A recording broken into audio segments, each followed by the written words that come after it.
What is good, YouTube? Quinn Wade basketball analysis coming to y'all with that instant analysis on analysisplayground.com and on YouTube. We had an exciting game to start off the Saturday morning and evening. It was two big men, the two best big men in the entire league, Joel Embiid versus Nikola Jokic, and it was an amazing game. I feel like they both came with it. They both played hard. Embiid was at home. He was really showing out, especially in the fourth quarter and in the third quarter. We seen Tobias Harris awaken in the third quarter and in the fourth quarter. PJ Tucker didn't do much at the end of the game, but he did finally score a point. He had 2 points, negative one and plus minus, four personal fouls, one steal, one assist, one rebound. It was offensive, all one from the 3 point line, one to four from the field. Tobias Harris did score 14 points in the second half, plus three and plus minus, two personal foul, one turnover, one steal, two assists, six rebounds, two of four from the 3 point line, 6 of 10 from the field. He hit the mid ranges, he hit the threes,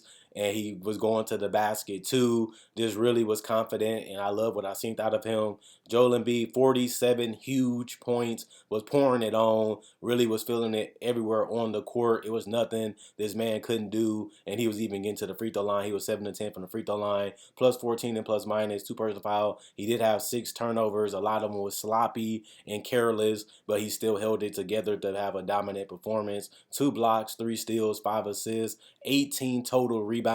Six of them was offensive. He was 4 of 7 from three, was really highly efficient, and a lot of them was open, and he just took his time and didn't rush it, and it was flowing and going tonight. He also shot 18 of 31 from the field, showing you that he can really be a complete artist with the basketball. James Harden was excellent, passing the ball and facilitating, finding guys open, giving guys open shots, and setting them up. 17 points, negative three and plus minus, one personal foul, 13 assists, four rebounds. One of them was offensive. 4 of 6 from the free throw line. He was 3 of 6 from three. Tough and easy ones was mixed in there. 5 of 10 from the field. DeAnthony Milton, 13 points, negative 12 and plus minus, three personal foul, one turnover, two assists, two steals, two rebounds. One of them was offensive, 2 of 2 from the free throw line, 3 of 5 from the 3 point line. He had a lot of spot ups, and he really was moving without the basketball. Great game for Milton again. 4 of 8 from the field. George Niang contributed real well, 14 points,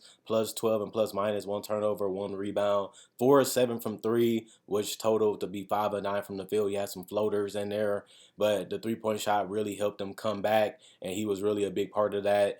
Martrez Harrell, 2 points, negative seven plus minus, two personal fouls, 1 of 1 from the field. Tyrese Maxey, 13 points, plus 14 and plus minus, one personal foul, two turnovers, six assists, three rebounds, 3 of 6 from the free throw line, 2 of 5 from the 3 point line, 4 of 11 from the field.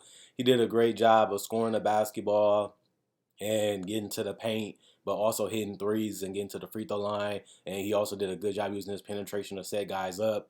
Matisse Thybulle, 2 points, plus 10 and plus minus, two rebounds, 1 of 2 from the field. Shake Milton, 2 points, plus 5 and plus minus, two rebounds, two assists. One of them was offensive for the rebound, 1 of 3 from the field. House Jr. Reed, Cork, Miles Springer did not play coach's decision. 51% from the field, 51% from three. That's how they won this game. They was able to shoot the ball exceptionally well, and they also shot 66% from the free throw line. You would like to see that improve in the future games. 39 rebounds, 31 assists, 10 steals, two blocks, 11 turnovers, 15 personal fouls, 126 points. The Denver Nuggets fall to 34 and 16. They're 12 and 12 away from Denver. The Sixers improved to 32 and 16, 19 and 7 at home. Denver got off to a great start, 38 to 29. Then they also scored well in the second quarter, 35 to 29. But then they started to falter and fall apart defensively and offensively. They just couldn't make the same shots. And then they ended up falling 38 to 26 in the third and 30 to 20 in the fourth quarter. You have to give credit to Philly defense, playing harder, playing smarter, and making them take more perimeter shots instead of interior ones. Aaron Gordon, 18 points, plus 5 and plus minus, one person foul, three assists, five rebounds, one of them was offensive, 2 of 4 from the free throw line.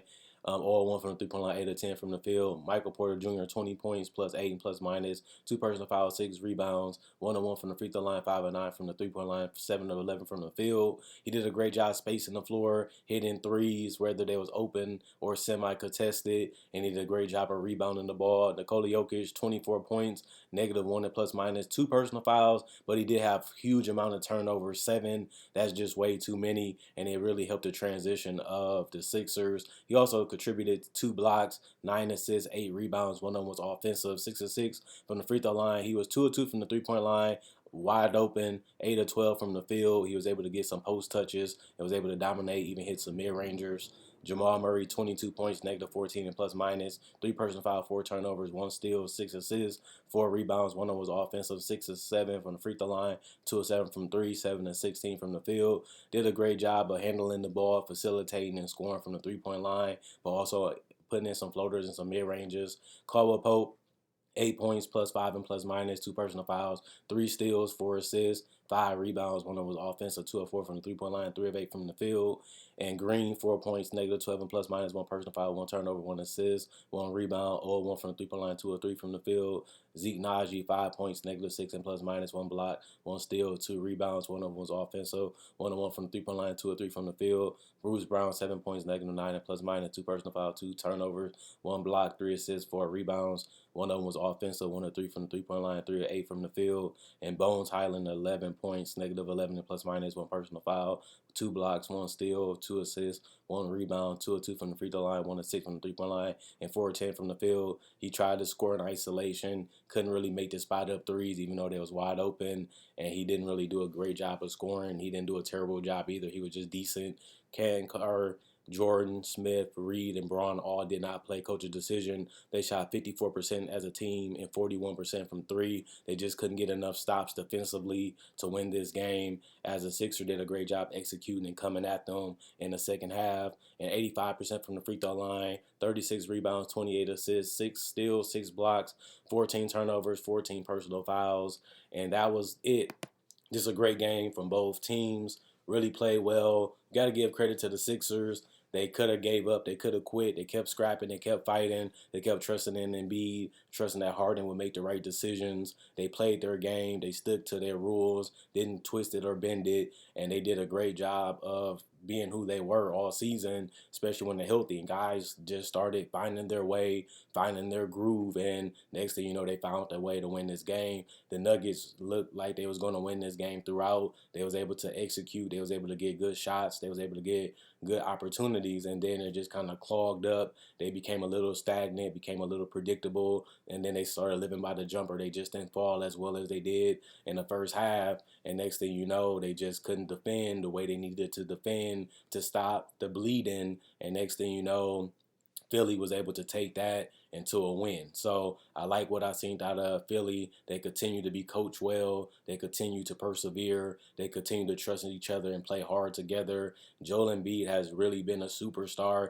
It's unfortunate that he's not an all-star starter because he has been one of the best players in the league, and some people have him second in MVP again this season because he's been doing it defensively. He's been rebounding the ball. He's been scoring in a variety of ways. He can win another scoring title, but the fact that he's been carrying his team to a team that was one of the best teams in the East to a chance to be the best team in the East, nobody seen that coming, and one of the biggest problems is his health. He's starting to get healthier. The team is starting to win, and it's mainly because of Embiid and Harden, but Embiid has been the focal point of why they've been winning. He's just been one of the best players to watch just because he just has so many ways to dominate the game. And it's just crazy to see how they come back and he just riding that crowd and riding that energy, and all they can do is just keep celebrating because they knew Embiid has the ability to bring them home, because there's really no way to stop him, because at the worst case scenario he's going to get to the free throw line and he's a bucket even at the free throw line. So it's amazing to see. Jokic seemed like he was calm. They probably should have played him a little bit more minutes just because they needed somebody that can create offense. They kind of trusted their role players a lot more this game, and it kind of just failed a little bit, not too much. It's a 4-quarter game. You have to be able to withstand the runs. They couldn't withstand the run that Philly made, and Philly was able to get their confidence level to a high level, and they was able to close the game, and they was at home.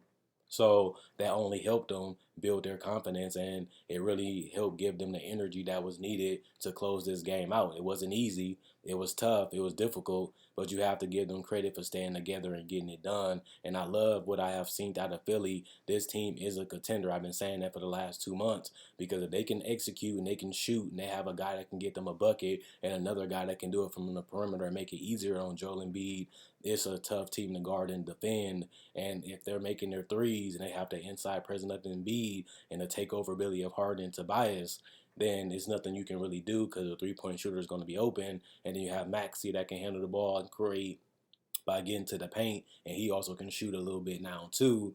This is a dangerous team to play against, and when they're locked in defensively and they're communicating and they're using their speed and their athleticism and their size, they're very tough to beat, and they have been showing that the last month. And this is a team to watch out for. Continue to like, continue to subscribe, continue to hit the notification bell for more analysis. Also, check out the description because you can like on Facebook and you also can listen to my podcast. Other than that, thanks for watching. I'll see y'all with the next game.